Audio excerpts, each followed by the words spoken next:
Numbers can be represented in many different ways. We have base 10 numerals, which uses digits. Expanded form shows us the value of each digit. Number name uses words to write the name of the number.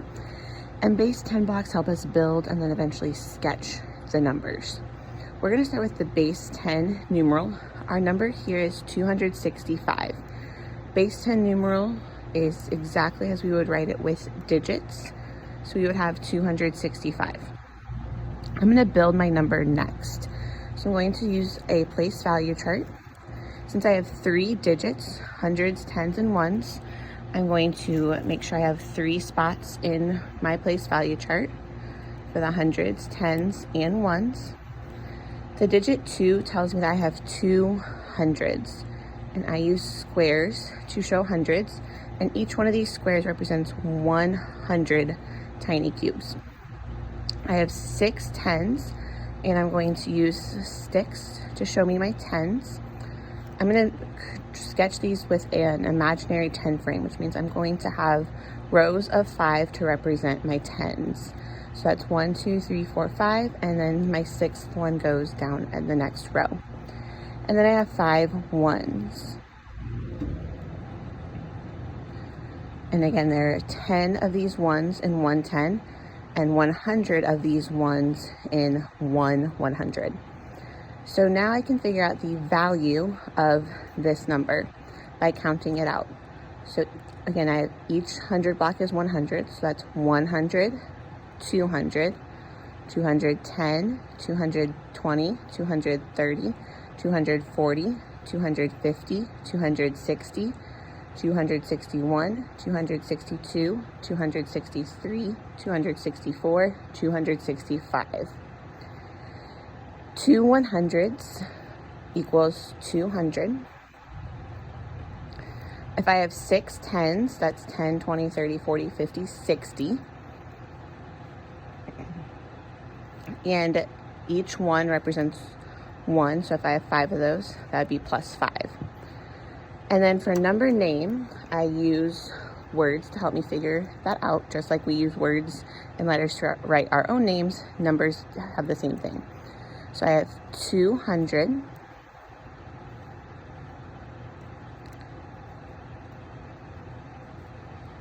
Notice there's no S there because we just say 265.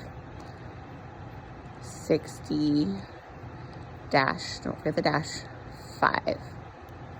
And there is no and in my number because we have just a whole number. So I would say 265, and that's exactly what I wrote down here. So that is the 4 ways that we can represent our number. However, we can also be flexible when we go to build and sketch our number. So if I have 265, I can break up one of these hundreds into 10 tens and show that sketch a little bit differently. So here again, I will make my place value chart. I'm still going to have hundreds, tens, and ones. And instead of having 2 hundreds, I'm going to break up that 100 that's right here into 10 tens. Because 10 tens has the same value as 1 100. And then I will put in my next set of tens that I already had up here. And then again, my same 5 ones. So now my expanded form will look slightly different. I have 10, 20, 30, 40, 50, 60, 70, 80, 90, 100, 110, 120, 130, 140, 150, 160. And then my 5 ones. So that way to expand it my number sentence here matches my picture.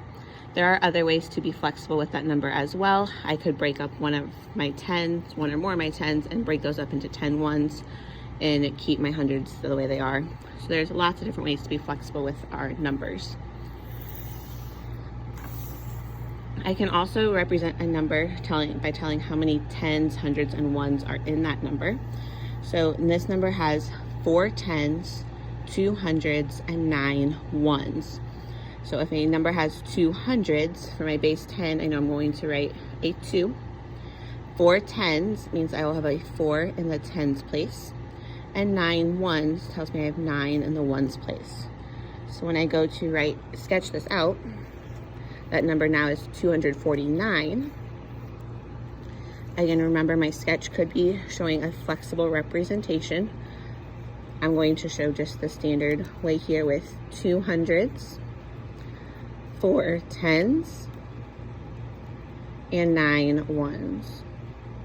Again, using that imaginary 10 frame, so I see that I have a row of 5 and 4 more. 5 and 4 is 9. And then to write this in expanded form, the digit 2 tells me I have 200. 4 10s has a value of 40, and 9 1s has a value of 9.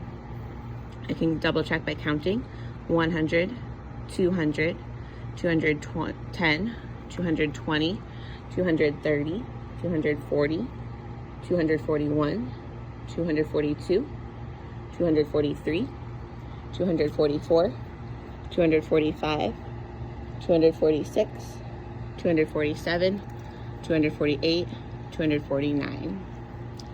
And like my previous example, I will write 200, 40,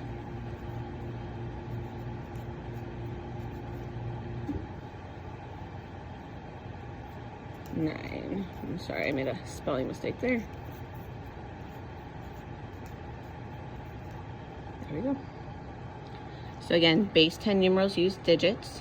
Base 10 blocks are how we can build using cubes or sketching it out.